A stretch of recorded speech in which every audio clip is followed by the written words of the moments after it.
Market's losing a lot of money right now, up 10% yesterday. How much what's the maximum you could have lost in a whole life policy? None, because you have a minimum guarantee. Some companies might be 3.5%, 4.5%. Money can be complicated. Let a nerd help you. We're here to demystify the complex nature of money by getting you answers from financial nerds and whiz kids. Welcome to Ask the Money Nerds, a weekly segment of the Wealth Labs podcast where we answer your most pressing money questions. I'm getting a lot of questions for those people that have been following the work that we talk about called cash flow banking, or how to build your own bank, or how to cut out the middleman and earn interest rather than pay it, how to protect the downside with the stock market, how to have tax advantages without locking your money up till 59.5. These are all things that are available at cashflowbanking.com, or you can look at, build your own bank or make your own bank in the YouTube videos. But the question that we just had come in, I think, is a very fascinating one for these times. Yeah. What should I do with my whole life policy or use it for? And can I use it to fund other investments? The answer is absolutely you can use it to fund other investments. The cash that is there, you have a few options. The first one I don't really recommend. You can withdraw the money. If you withdraw the money, you might not have the opportunity to put that money back in. Mm-hmm. I like to borrow the money, which you don't go to a bank. The insurance company goes, well, you have cash here as collateral. We'll give you a loan against that. We'll charge you an interest rate. You'll continue to earn an interest rate. And then you can choose to do with that money whatever you will. Be careful not to dive in too early. Be careful not to jump the gun, though. Mm-hmm. Because in there, maybe you're getting 4 or 5% without risk, without worrying about what's happening in the stock market. And I know people that are diving into the stock market now, which I'm like, well, might be a little premature. Now, maybe they really know what they're doing and they're picking the right types of stocks, but I think a lot of people are doing it based upon emotion. So yes, you can access the money, but be careful because you might be speculating with the money and taking it out of a guaranteed scenario. Yeah. So don't take that money, invest it into something else where you could lose more than you could have. Actually, just to do this comparison, market's losing a lot of money right now, up 10% yesterday. How much what's the maximum you could have lost in a whole life policy? None, because you have a minimum guarantee. Some companies might be 3.5%, 4.5%. Mm-hmm. That's obviously after expenses. That's on whatever amounts in the account, but that's guaranteed. So it doesn't go down. Okay. It's there.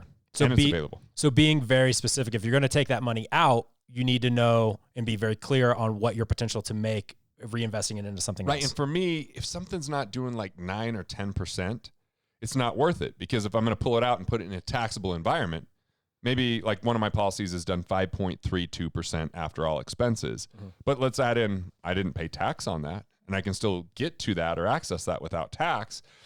At the top tax bracket, that could look like, maybe I got to earn 9% or more. And what if there's fees on these other investments or things like that? So I'm really cautious. I have not tapped into my cash as of the time of this filming. Mm-hmm. I'm still waiting, seeing what comes available, knowing there's going to be plenty of opportunity for those that are patient, not patient like 10 years from now or 20 years from now, patient like 6 months from now, 12 months, 2 years from now. There's going to be a completely different marketplace and world because everyone's being trained to accumulate. Mm-hmm. And accumulation is all about net worth. And the problem with net worth, you could have a $10 million net worth, but if there's no cash flow, you might be on dangerous grounds where you have to liquidate that at a discount just to cover your basis, right? Yeah. So I like cash flow investing, and I like capitalizing when people need to get liquid because they've been overemphasizing net worth. Emphasize cash flow, because then when there's times like this, you can tell if something's going wrong, if it's not working, and if it lowers or if it goes away, you're like, okay, I got to address this.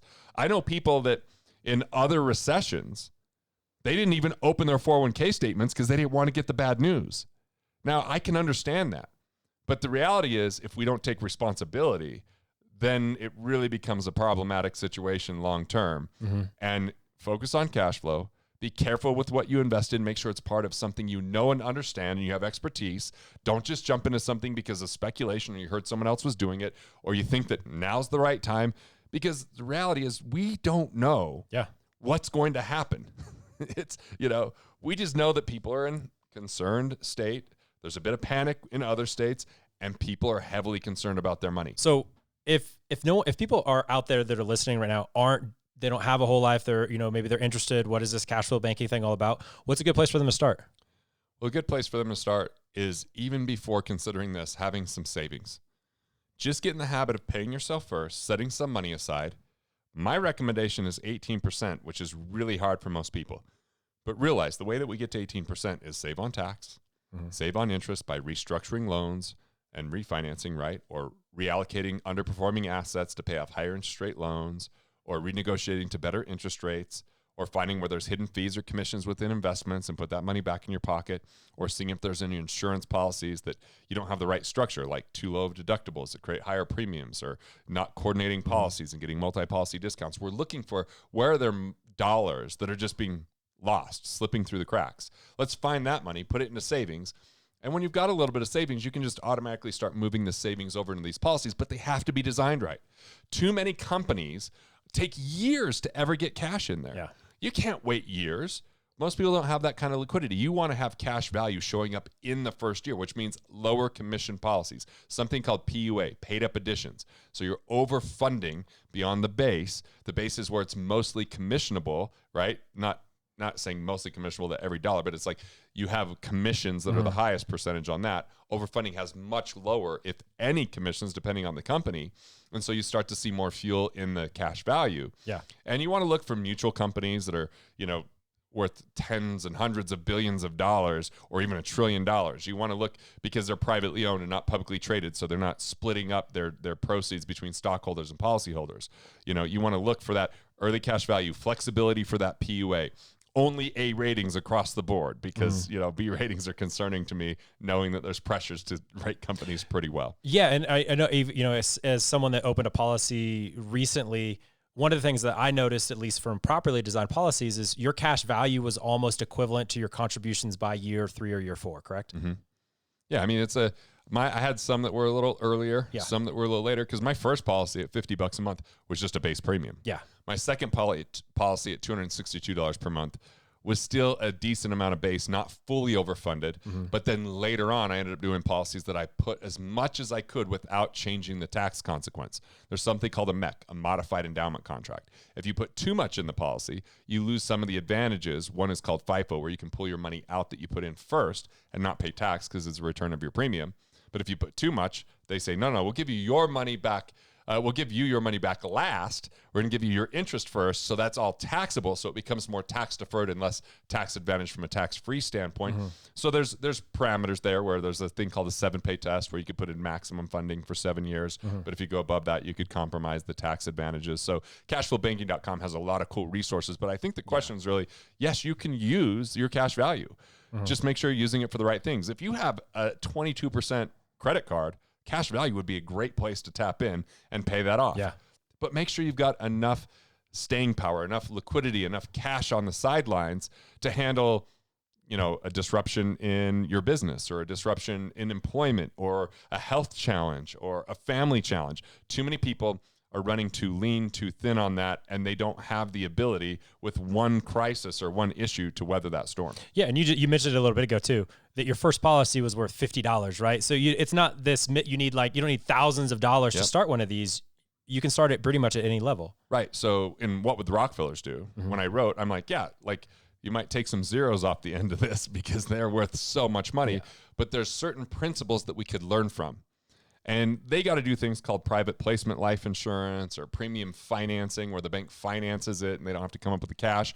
But what I wanted to do in that book is say, if you're not that wealthy, which the mass majority of people are not, and I didn't start that way, what can you do to design it as closely as possible? What can you do to create the closest advantage to what they had with a degree of, it's not exact, but it's close. Yeah. So yes, you can use your cash. You can build the cash. You can start. You don't have to scrimp and sacrifice. You could find if you're overpaying tax, or you can refinance and get your lower interest rates. It's about finding those dollars versus ruining your lifestyle, trying to build a better future at the expense of your quality of life. Totally. I think that's really amazing. I was going to kind of just cue you up to summarize this. The Rockefellers are a great case study on this too. But I also found one of the most intriguing parts is most banks and other companies where they put their assets. It's not in the market. It's not in other things. They're putting it in these policies bank-owned life too, insurance. Right? You have corporate-owned life insurance. You've got banks put a percentage of their reserves in these types of things. But once again, cash heavy. They're getting more cash available because of the way it's designed, the way that it's purchased.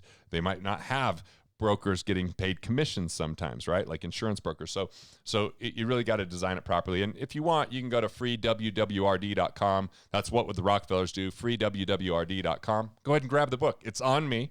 And you can go ahead and read it, check it out. It'll take and develop this a little bit further. It'll also talk about how you can buy net worth instead of have to build it, how you can focus on ways to boost your cash flow 20 to 50% towards your retirement years because of choices you make today, how you can protect yourself from the downside of the stock market. And it also talks about why does Dave Ramsey and Susie Orman hate these kind of things? Well, they have really good reason why they hate them. Most of it is about design. Most of it is about expense. And so we help overcome some of those major issues.